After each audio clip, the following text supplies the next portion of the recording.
வணக்கம் மக்களே. உயிர் போகும் வலியை கொடுக்கும் மூலநோய் மற்றும் மலச்சிக்கலுக்கு சிறந்த 5 காய்கறிகள் இருக்குங்க. அதை பற்றி தாங்க இந்த வீடியோவில் நம்ம பார்க்க போகிறோம். நம்ம தமிழரின் பாரம்பரிய உணவுகளிலே நம்ம உடலை நலமாக வைத்திருக்க சக்தி அதிகமாக இருக்குது. ஆனால் நம்ம கால வழக்கு முறையில் என்ன பண்ணுறோன்னு பார்த்திங்கன்னா, நிறைய பேருக்கு இந்த 2 பிரச்சனைகள் அதிகமாக இருக்குது. ஒன்று மூலநோய், இன்னொன்று மலச்சிக்கலுங்க. இதுக்கு காரணம் என்ன பார்த்திங்கன்னா, நம்ம உணவில் நார் சத்து குறைவாக இருக்கிறது தாங்க. இந்த வீடியோவில் இந்த 2 பிரச்சனைகளுக்குமே குணமாக்க ஒரு நல்ல சமையல் அறையிலேயே இருக்கக்கூடிய 5 முக்கியமான காய்கறிகளை பற்றி தாங்க பார்க்க போகிறோம். வீடியோவை கடைசி வரை பாருங்கள். உங்கள் உடல்நலத்துக்கு இது கண்டிப்பாக பயனுள்ளதாக இருக்குங்க. முதல் காய் முருங்கைக்காய். முதல் காய்கறியில் நம்ம அன்பின் முருங்கைக்காய்னே சொல்லலாங்க. மிகவும் நார் சத்து நிறைந்தது, ஜீரண சக்தியை அதிகரிக்கிறது. இது செரிமானத்தை சீராக்குதுங்க, மலச்சிக்கலையும் குறைக்கிறதுங்க. மாத்திரையிலே இல்லாத ஒரு தீர்வு இதில் இருக்குங்க.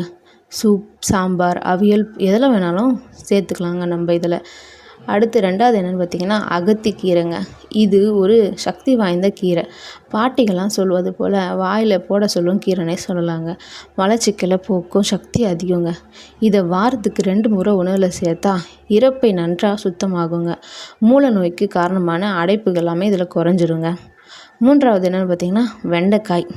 இதை சளித்தன்மை அதிகங்க, அதனால் அது நமக்கு நல்லது தான்.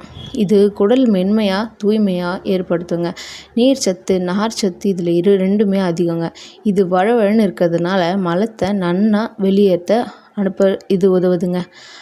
4வது என்ன பார்த்திங்கன்னா, சுரைக்காய்ங்க. சுரைக்காய்னு சொன்னாலே பலருக்கு சாப்பிடவே ஆசை இருக்காது. ஆனால் இதுக்குள்ளே இருக்கிற நன்மைகள் நம்ம ஆச்சரியப்படுத்தும். இது கூழ் மாதிரி இருக்கிறதுனால மலச்சிக்கலை நிவர்த்தி செய்யுங்க. அதே நேரத்தில் குளிர்ச்சி தரும் தன்மையால் மூல நோயால் ஏற்படும் வலியை குறைக்குங்க. நீரிழிவு நோய் அதாவது டயபெட்டிக் உள்ளவர்களுக்கும் இது ஒரு நல்ல தேர்வுனே சொல்லலாங்க. 5வது பசலைக்கீரைங்க. இந்த கீரையில் இரும்பு சத்து நிறைந்திருக்குங்க. அதே நேரத்தில் நார் சத்தும் அதிகமாக இருக்குங்க. இது தினசரி சாப்பிட்டோன்னா நம்ம குடல் இயக்கம் சரியாகும். குளோனல் அடைக்காமல் ஒழுங்காக வெளியேறுங்க. நடக்கவும் உதவி செய்யுதுங்க. மூல நோயால் ஏற்படும் உள்ள அழுத்தம், வலி, இரத்த கசிவு எல்லாமே குறையும்னு சொல்கிறாங்க. முடிவில் இந்த 5 காய்கறிகளுமே நம்ம வாரம் முழுக்க மாறி மாறி நம்ம சாப்பிட்டோன்னு வச்சுக்கோங்களேன், நல்ல ரிசல்ட்னே கிடைக்கும்னே சொல்லலாங்க. தினமும் அதிகமாக தண்ணீர் குடிக்கணுங்க. அதிகமான மசாலா, எண்ணெய் அதெல்லாம் உணவில் சேர்க்காமல் இருக்கணுங்க.